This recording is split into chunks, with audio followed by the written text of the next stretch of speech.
Olá, seja muito bem-vindo ao nosso terceiro e último dia da Maratona Trabalhista de resolução de questões para a primeira fase da OAB. Fico muito feliz de ter você aqui nesses 3 dias e espero de coração que os temas que a gente revisou, que as questões que a gente resolveu te tragam uma boa prova lá no dia do exame de ordem. Então vamos lá para a resolução das questões? Primeira questão. Carlos, professor de Educação Física e fisioterapeuta, trabalhou para a Academia Boa Forma S.A., que assinou sua CTPS. Cumpria a jornada de segunda a sexta-feira, das 7 às 16 horas, com 1 hora de intervalo para almoço.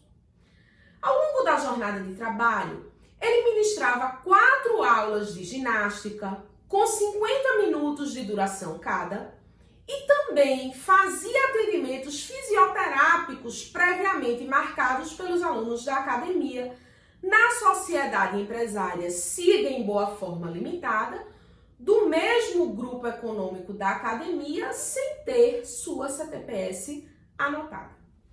Dispensado, Carlos pretende ajuizar a ação trabalhista. Diante disso, em relação ao vínculo de emprego de Carlos, assinale a afirmativa correta. A gente tem, portanto, na questão em discussão, um empregado que tinha 2 formações. Ele era professor de Educação Física e fisioterapeuta e trabalhava para 2 empresas do mesmo grupo econômico dentro da mesma jornada de trabalho.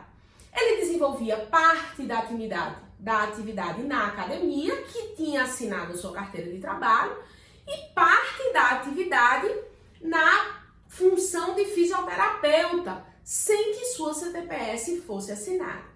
Então, essa questão gira em torno lá do artigo 2º da CLT, que estabelece a solidariedade das empresas que pertencem ao mesmo grupo econômico. Mesmo após a reforma, foi mantida essa responsabilidade solidária e a interpretação do Tribunal Superior do Trabalho é de que, se todos são solidariamente responsáveis pelos créditos do trabalhador, porque as empresas do grupo econômico respondem pelos créditos de todos os empregados que prestam serviço para o grupo, nada mais justo do que todas essas empresas poderem fazer uso da força de trabalho do empregado dentro da jornada contratada. Então, a súmula 129 do TST traz justamente o tema que é discutido nessa questão, e ela diz que se o empregado trabalha para mais de uma empresa do mesmo grupo econômico, mas dentro da mesma jornada de trabalho, em regra, a gente só vai ter um único contrato. Apenas se houver expressa disposição em contrário, é que se falará em 2 contratos de trabalho. Então, o fato dele trabalhar para a academia e para a área de fisioterapia não gera, em regra, 2 contratos, porque as empresas expressamente na questão fazem parte do mesmo grupo econômico.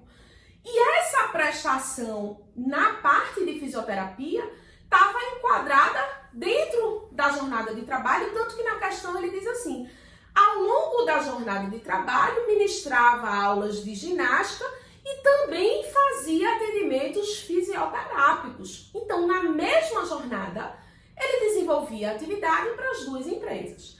É exatamente a hipótese da súmula 129 do TST.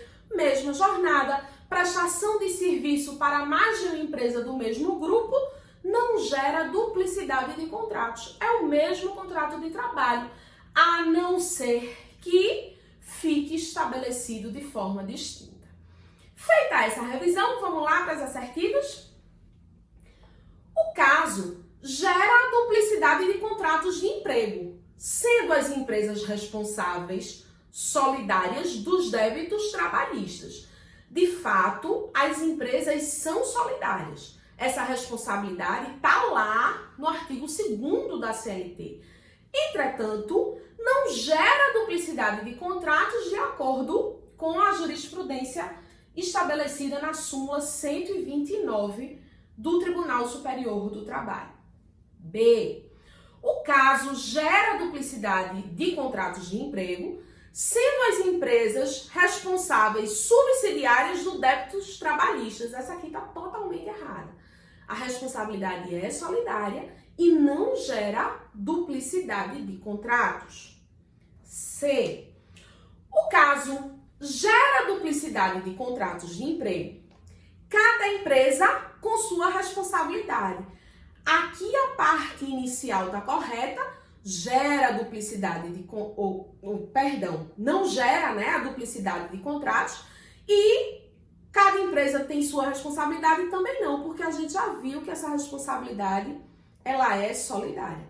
Portanto, restou para a gente a letra D. O caso não gera coexistência de mais de um contrato de trabalho, não gera a um único contrato, e se ele tivesse continuado a observação que ele fez nas outras assertivas, o correto seria que as empresas são solidariamente responsáveis pelos débitos trabalhistas, ok? Vamos lá para a segunda questão. Plínio foi contratado em 30/11/2017, portanto, pós-reforma trabalhista, como auxiliar administrativo de uma fábrica de motores. Graças ao seu ótimo desempenho, foi promovido, passando a gerente de operações, cargo dispensado do registro de horário, com padrão salarial 5 vezes mais elevado que o cargo efetivo imediatamente abaixo. Plínio era o responsável pela empresa, apenas enviando relatório mensal à diretoria. Em razão da nova função, Plínio passou a receber uma gratificação equivalente a 50% do salário básico recebido na função anteriormente exercida. O rendimento de Plínio, 8 meses após a promoção, deixou de ser satisfatório por questões pessoais. Em decorrência disso, a empresa retirou de Plínio a função gerencial e ele voltou à função que exercia antes, deixando de receber a gratificação de função. Diante disso, assinale a afirmativa correta. Meus queridos, a gente sabe que o artigo 468 da CLT, ele estabelece que para alteração contratual se faz necessária a presença de 2 requisitos. O primeiro, que haja concordância, consentimento do trabalhador com a alteração. E o segundo é que dessa alteração não resultem prejuízos para o empregado. Antes da reforma, com relação à função de confiança, o TST previa que se não houvesse a modificação da função em razão de ato do empregado e ele já tendo recebido essa gratificação por longo tempo, ele deveria manter a gratificação de função pelo princípio da estabilidade do salário. Mas a reforma trabalhista acabou com essa previsão e expressamente nos parágrafos 1º e 2º do 468 estabeleceu que é possível reverter o empregado da função de confiança, ou seja, tirá-lo da função de confiança e colocá-lo na função anteriormente exercida, e mais que ele não tem nenhum direito adquirido à gratificação que eventualmente ele recebeu em função dessa atividade, desse cargo de confiança. Então, hoje, pela Lei 13.467, que alterou a CLT, ficou estabelecido lá nos parágrafos 1º e 2º do 468, que é plenamente possível reverter o empregado que está em função de confiança, e 2, que ele não tem nenhum direito garantido, adquirido de permanecer com a gratificação de função, independentemente do tempo que ele tenha recebido a referida gratificação. Visto isso, vamos lá resolver a nossa questão? Letra A. O cargo que Plínio passou a ocupar não era de confiança, razão pela qual a alteração contratual equivale a rebaixamento, sendo, portanto, ilícita. Não. Aqui está muito claro que é uma função de confiança, que ele tinha 50%, né, de gratificação, portanto, tá falsa a letra A. B. O cargo que Plínio passou a ocupar era de confiança. Porém, não poderia haver um retorno ao cargo anterior com a perda da gratificação de função, razão pela qual a alteração contratual equivale a rebaixamento, sendo, portanto, ilícita. Tá falso. Quando você perde a função de confiança, não é rebaixamento, é reversão, e ela é lícita, de acordo com o parágrafo 1º do artigo 468 da CLT. C. O cargo que Plínio passou a ocupar era de confiança. E a reversão ao cargo efetivo foi lícita. Até aqui tá ok. Mas não a perda da remuneração, pois equivale à diminuição salarial, o que é constitucionalmente vedado. Não, tá lá no parágrafo 2º do 468, que ele não tem o direito de permanecer com a gratificação de função. Ele pode, portanto, perdê-la. Restou pra gente a letra D, não é verdade? O cargo que Plínio passou a ocupar era de confiança, ok.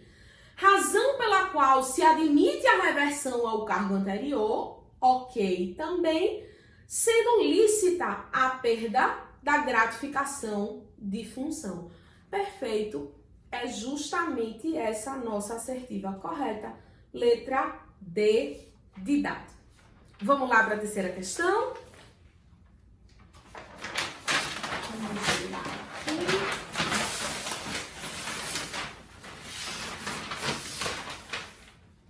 Na terceira questão, Rodolfo Alencar ajuizou reclamação trabalhista em desfavor da sociedade empresária Sabonete Silvestre Limitada. Em síntese, ele afirma que cumpria longa jornada de trabalho, mas que não recebia as horas extras integralmente. A defesa nega o fato e advoga que toda a sobrejornada foi escorreitamente paga, nada mais sendo devido ao reclamante no particular. Na audiência designada, cada parte conduziu 2 testemunhas que começaram a ser ouvidas pelo juiz, começando pelas do autor. Após o magistrado fazer as perguntas que desejava, abriu a oportunidade para que os advogados fizessem indagações. E o patrono do autor passou a fazer suas perguntas diretamente à testemunha, mas contra o que se opôs o juiz, afirmando que as perguntas deveriam ser feitas a ele, magistrado, que em seguida perguntaria à testemunha. Diante do incidente instalado e de acordo com o regramento da CLT, assinale a afirmativa correta. Queridos, aqui a gente está tratando da audiência trabalhista e da inquirição de testemunha por parte do juiz. Dentro da CLT, a gente tem dispositivo próprio, regramento específico. E ele está lá no artigo 820 da CLT, que diz que partes e testemunhas serão inquiridas pelo juiz. O juiz preside a audiência, ele vai fazer as perguntas e quando ele der a oportunidade de que as partes ou seus advogados também perguntem à testemunha, essas perguntas devem ser feitas ao magistrado. E ele repete ou pode até mandar que a testemunha responda, mas quem vai decidir se a pergunta vai ser feita e como, porque ele pode refazer a pergunta com outras palavras, é o magistrado. E é justamente isso que a gente vai discutir nas assertivas dessa questão. Letra A. Correto o advogado, pois de acordo com o CPC, o advogado fará perguntas diretamente à testemunha. De fato, no CPC funciona dessa forma. Mas no processo do trabalho a gente tem dispositivo específico e é ele que se aplica ao caso concreto e, consequentemente, à nossa questão. Então, embora no CPC haja previsão de que o advogado pergunta diretamente à testemunha, aqui no processo do trabalho é o juiz quem vai fazer essa função. B. A CLT não tem dispositivo próprio, daí porque poderia ser admitido tanto o sistema direto quanto o indireto. Não, a CLT tem dispositivo próprio lá, o 820 da CLT. Letra C. A CLT determina que o sistema seja híbrido, intercalando perguntas feitas diretamente pelo advogado com indagações realizadas pelo juiz. Tá falso, a gente já viu que tem previsão específica na CLT e é o juiz quem vai inquirir partes e testemunhas. Letra D, correto o magistrado, pois a CLT determina que o sistema seja indireto ou presidencial. Exatamente. Com a pergunta direcionada ao juiz e ele refazendo a questionamento, a pergunta à testemunha. Portanto, nossa resposta também é letra D de dado. Quarta questão.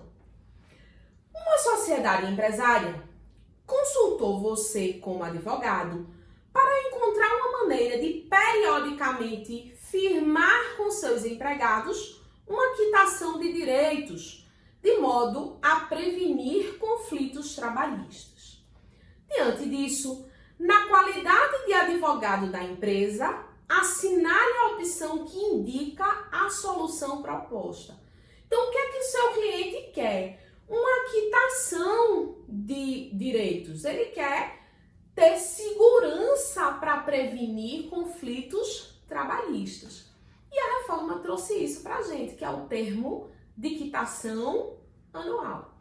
O termo de quitação anual, ele está lá no 507B e diz que é possível que, perante o sindicato dos empregados, seja assinado esse termo que terá eficácia liberatória das parcelas nele especificadas e não eficácia liberatória geral. Cuidado com isso aqui. Eficácia liberatória das parcelas nele especificadas. Portanto, a quitação restringe-se às obrigações de dar e fazer constantes do termo. Então, está lá previsto no 507B essa hipótese. E ela exige, que seja feita lá no Sindicato dos Empregados e diz que a quitação liberatória, que o efeito liberatório, que a quitação é exclusivamente quanto às parcelas especificadas no termo de quitação anual. Vamos dar uma lida nas assertivas? Letra A. Poderá ser firmado termo de quitação anual de obrigações trabalhistas perante o sindicato da categoria dos empregados. É exatamente essa expressão legal. Sindicato da categoria dos empregados. É a nossa resposta. Os termos de quitação firmados entre empregados e empregadores nada valem. Apenas sendo válidos os acordos judiciais. Logo, a empresa nada pode fazer. Não, senhor. A reforma trabalhista trouxe a possibilidade de firmar o termo de quitação anual. Portanto, a afirmativa é equivocada. C. Poderá ser firmado o termo anual de quitação de verbas trabalhistas, no sindicato profissional ou no sindicato patronal. Não, é o trechinho final que está errado. Não é no sindicato patronal. A legislação prevê a assinatura diante do sindicato dos empregados. Letra D. Basta firmar termo de quitação anual das obrigações trabalhistas por mútuo consentimento? Não. Ele tem que ser assinado no sindicato. Não basta ter um mútuo consentimento. Tem que ser no sindicato, senão o termo de quitação não tem validade. Portanto, nossa resposta é a letra A. E vamos lá, então, para a quinta e última questão. Tá chegando ao final a nossa maratona. E ela diz o seguinte: Augusto foi empregado de uma lavanderia por 2 anos, tendo sido desligado em setembro de 2018. Após receber as verbas da ruptura, procurou um advogado com a intenção de ajuizar a reclamação trabalhista para postular horas extras não recebidas durante o pacto laboral. Após a entrevista e colheita de todas as informações, o advogado de Augusto entrou em contato com a ex-empregadora na tentativa de formular um acordo que, após debatido e negociado, teve sucesso e foi reduzido a termo. Então, as partes ajuizaram a homologação de acordo extrajudicial na Justiça do Trabalho, em petição conjunta assinada pelo advogado de cada requerente, mas que não foi homologado pelo juiz, por este entender que o valor da conciliação era desfavorável ao trabalhador. Desse modo, o magistrado extinguiu o feito sem resolução de mérito. Diante da situação e dos termos da CLT, assinale a afirmativa correta.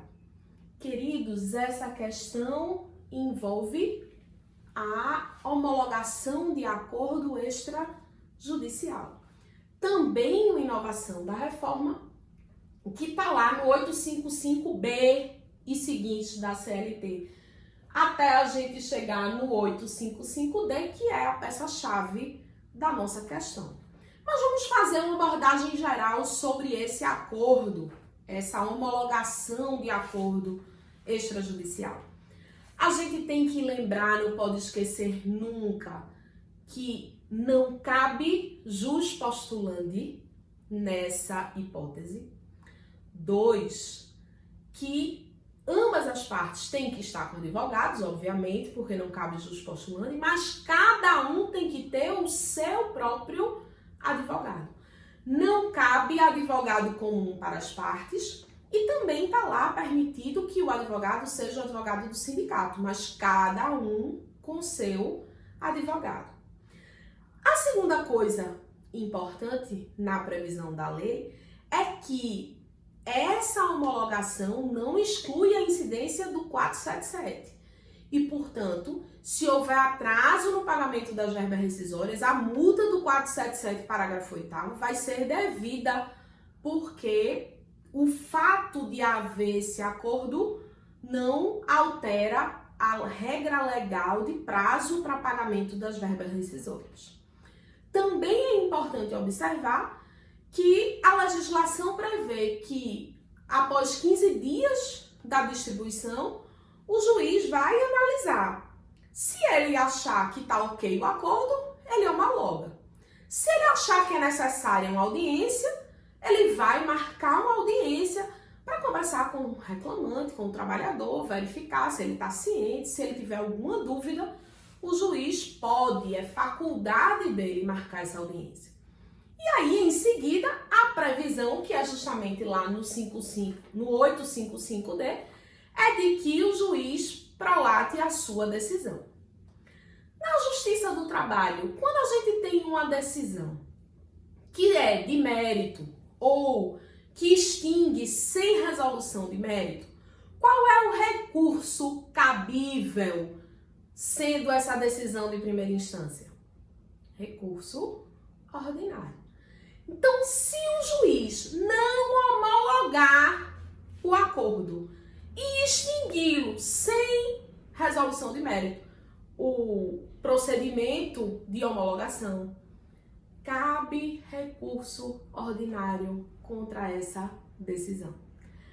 A ideia é reforçar que, sendo homologado integralmente, a decisão é irrecorrível, como em regra geral as decisões homologatórias de acordo na Justiça do Trabalho são irrecorríveis, com exceção da contribuição previdenciária incidente, já que o INSS pode discutir essa decisão. Mas, não havendo a homologação, havendo, consequentemente, a extinção do procedimento sem resolução de mérito, caberia justamente um recurso ordinário. Porque o 8951 da CLT diz que nas decisões terminativas ou definitivas é cabível recurso ordinário quando elas forem de primeira instância. E aí eu chamo a atenção para vocês de que o recurso ordinário tem o prazo de 8 dias úteis.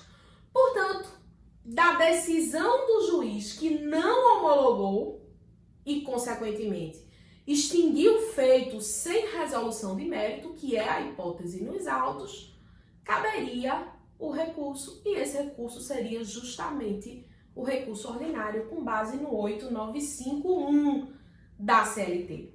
Vamos dar uma lida nas assertivas? Letra A.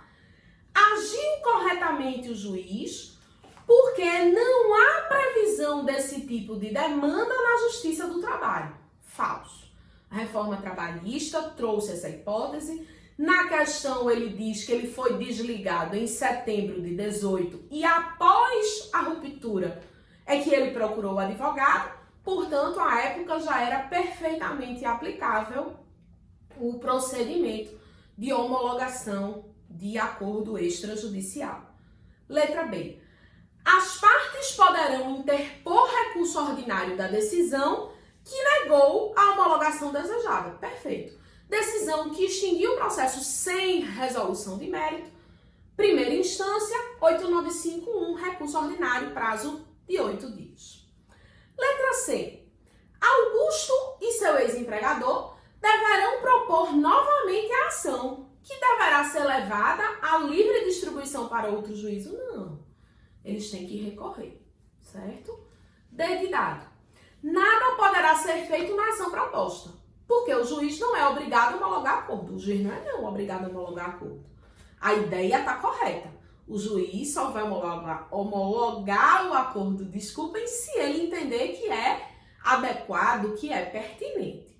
Agora, não significa que as partes não podem fazer nada. Caberá recurso ordinário, vai para o tribunal e o tribunal vai analisar se aquele acordo deve ou não ser homologado em sede recursal. Bom, chegamos efetivamente ao final. Mais uma vez, eu desejo para vocês uma excelente prova. A nossa conversa, a nossa história não fica por aqui. Eu sigo lá no Papo de Trabalho, tanto no Facebook, quanto no Instagram, quanto no YouTube. E eu espero vocês, porque até o dia da prova de primeira fase ainda tem muita dica para vocês pegarem lá nas redes sociais com a gente. Mais uma vez, obrigado, sejam sempre bem-vindos ao Papo de Trabalho. Eu sou Juliana Cruz e a gente agora encerra a nossa maratona trabalhista.